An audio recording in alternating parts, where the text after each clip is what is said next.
تمام انبیاء کرام علیہم السلام دنیا میں آئے تو اپنی نبوت کی دلیل کے طور پر انہوں نے معجزات دیے۔ میرے نبی کریم علیہ الصلوۃ والسلام کے ایک ایک بال مبارک کو اللہ نے معجزہ بنا کے بھیجا، اور حضور نے بڑے معجزات دکھائے۔ لیکن جب قریش مکہ نے حضور کے اپنوں نے نبی پاک علیہ السلام سے آپ کی نبوت کی دلیل پوچھی، اللہ کریم نے فرمایا محبوب یہ جو تجھ سے پوچھ رہے ہیں نا کہ آپ نبی ہیں تو اس کی دلیل کیا ہے، تو فرمایا فقد لبثت فیکم عمرا من قبلہ، آپ ان سے فرمائیے کہ میں باہر سے نہیں آیا، میں تمہارے درمیان رہا ہوں، تمہارے بیچ میں نے اس سے پہلے عمر گزاری ہے۔ افلا تعقلون، تمہیں عقل نہیں، تم غور نہیں کرتے؟ میں کوئی باہر سے نہیں آیا، 40 سال تمہارے اندر رہا ہوں، میری طرح کوئی سچا ہے تو دکھاؤ، میری طرح کا کوئی وعدے کا پابند ہے تو دکھاؤ۔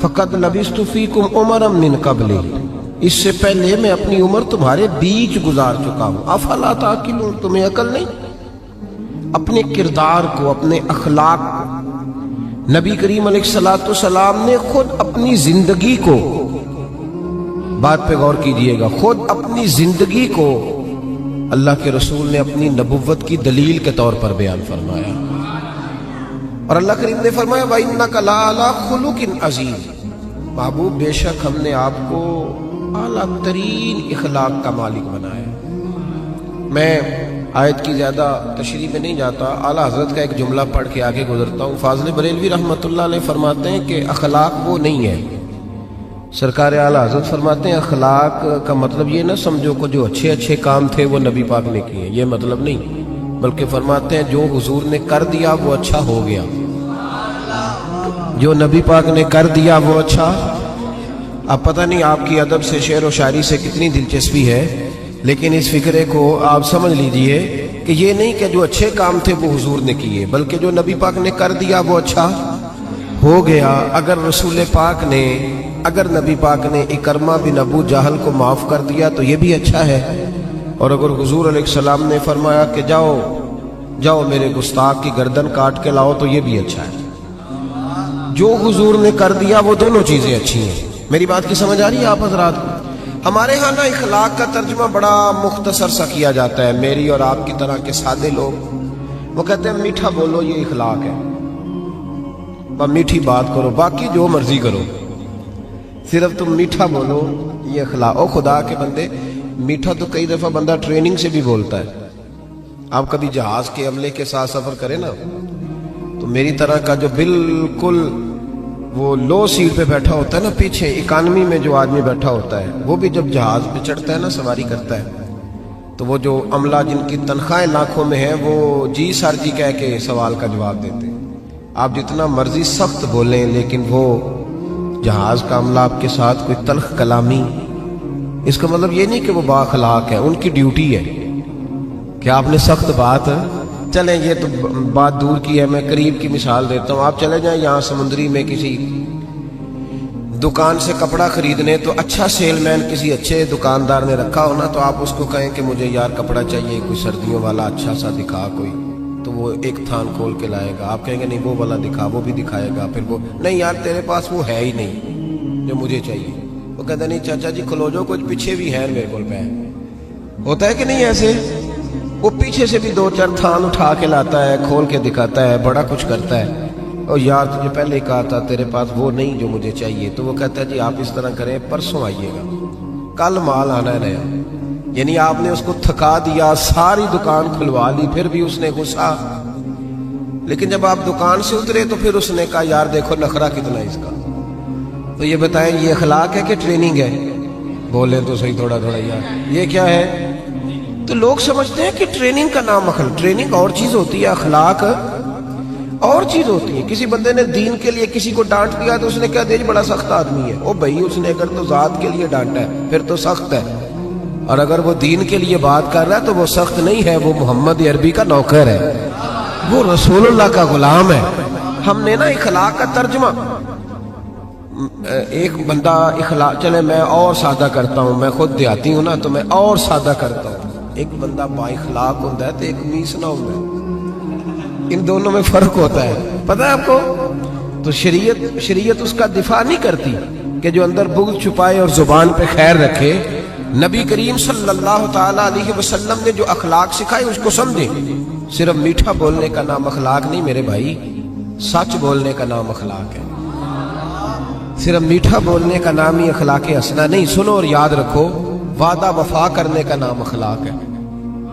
صرف جملے تراش کے اچھے فکرے ڈھونڈ کے لانے کا نام اخلاق نہیں، بلکہ لالچ چھوڑ دینے کا نام اخلاق ہے۔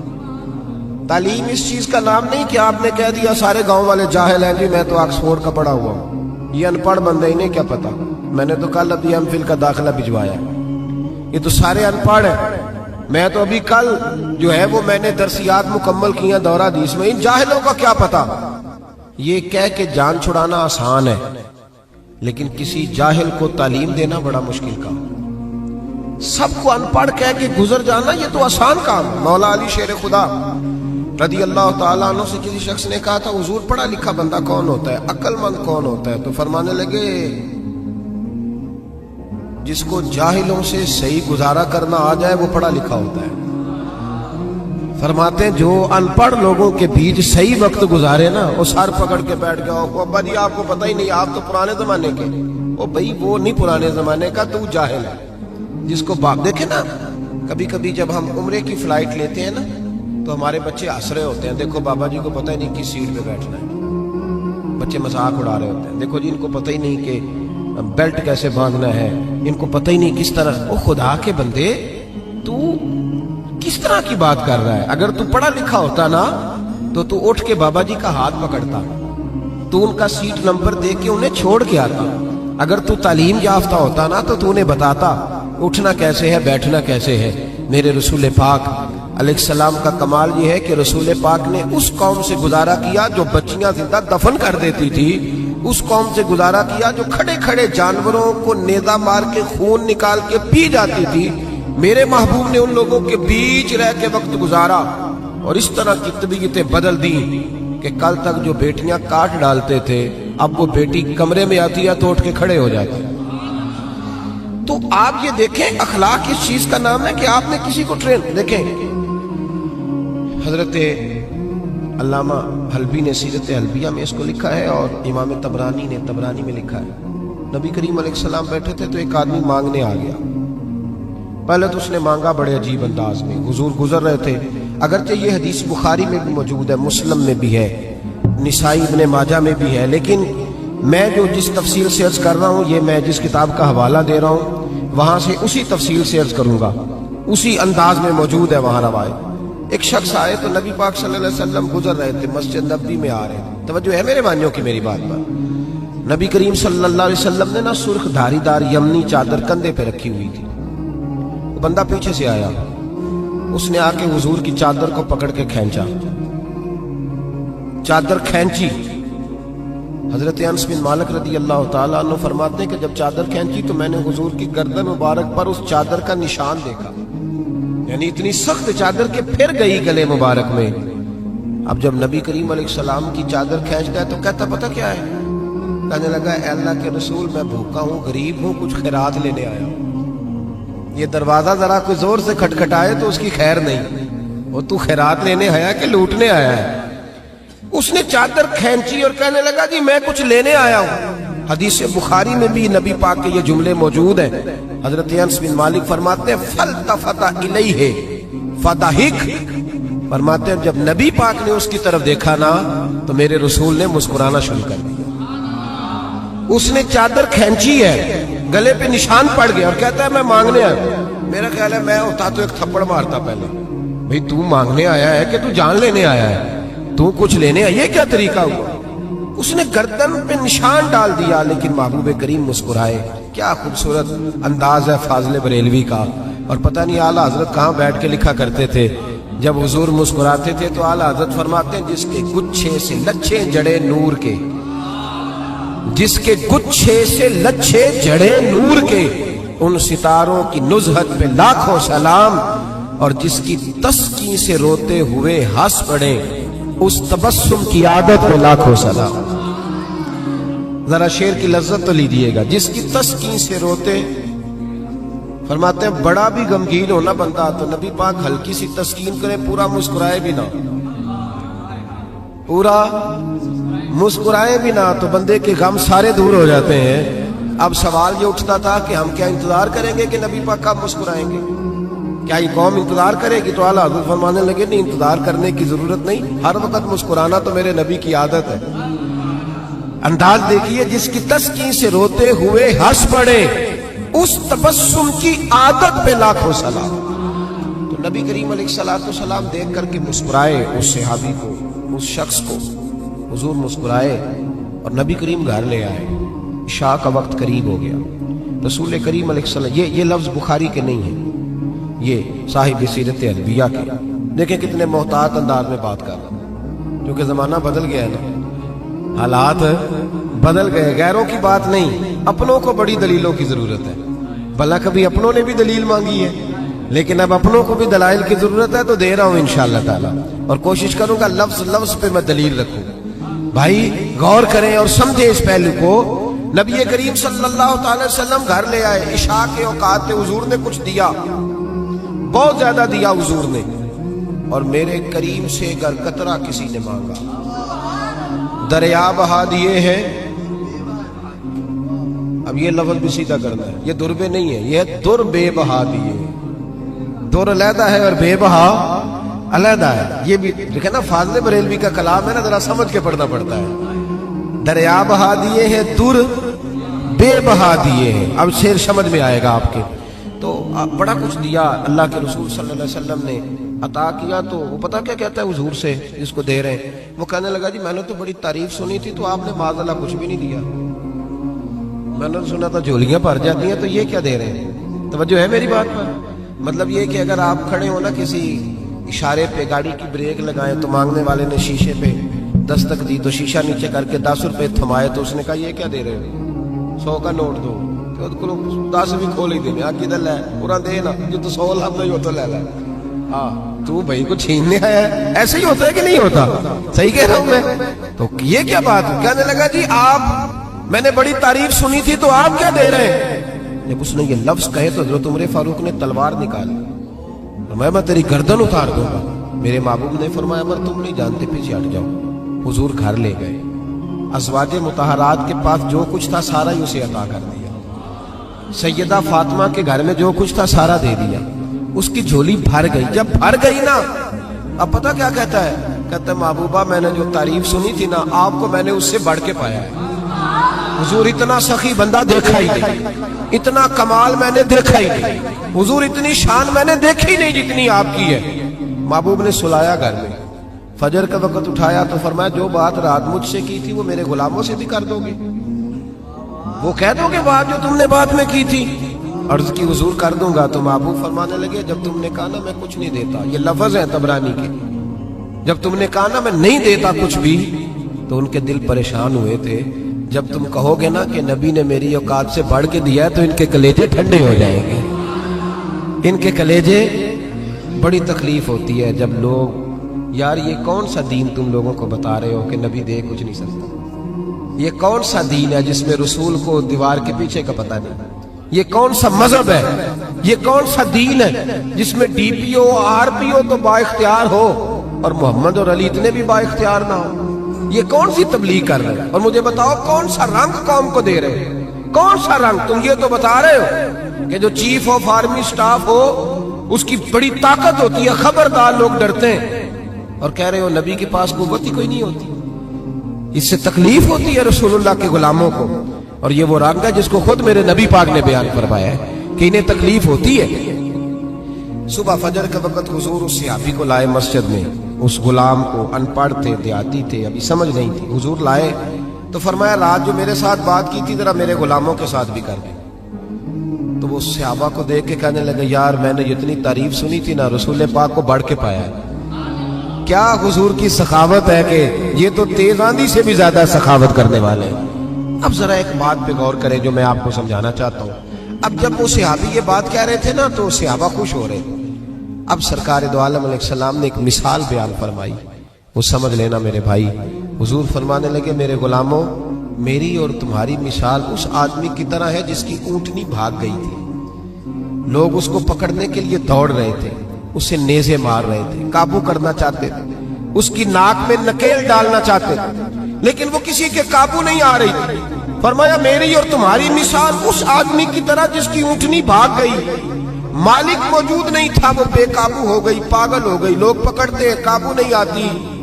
کریم رسول فرمانے لگے پھر اس کا مالک آ گیا، پھر وہ مالک آ گیا، پھر اس نے کہا تم پیچھے ہٹ جاؤ، تمہیں نہیں پتا اونٹنی میری ہے تو طریقہ بھی مجھے ہی آتا ہے، مجھے سلیقہ آتا ہے سنبھالنے کا، چونکہ اونٹنی میری ہے۔ میرے حبیب کریم علیہ السلام فرمانے لگے اس نے تھوڑا سا چارہ اٹھایا، اپنی اونٹنی کو دکھایا، وہ اونٹنی دوڑتی ہوئی مالک کے پاس آئی، مالک نے اونٹنی کی پشت پہ ہاتھ بھی پھیرا، چارہ بھی کھلایا، اور پھر اس کے ناک میں نکیل ڈال دی، اور پھر اسے باندھ دیا۔ لوگوں سے کہنے لگا تم جاؤ، اونٹنی میری ہے تو طریقہ بھی مجھے ہی آتا ہے۔ میرے کریم رسول فرمانے لگے امت میری ہے تو سنبھالنے کا طریقہ بھی مجھے ہی آتا ہے، یہ مجھے آتا ہے طریقہ، اس کو سنبھالنا کیسے؟ رب ہب لی امتی کہتے ہوئے پیدا ہوئے، حق نے فرمایا کہ بخشا الصلاۃ والسلام، مجھے طریقہ آتا ہے سنبھالنے کا۔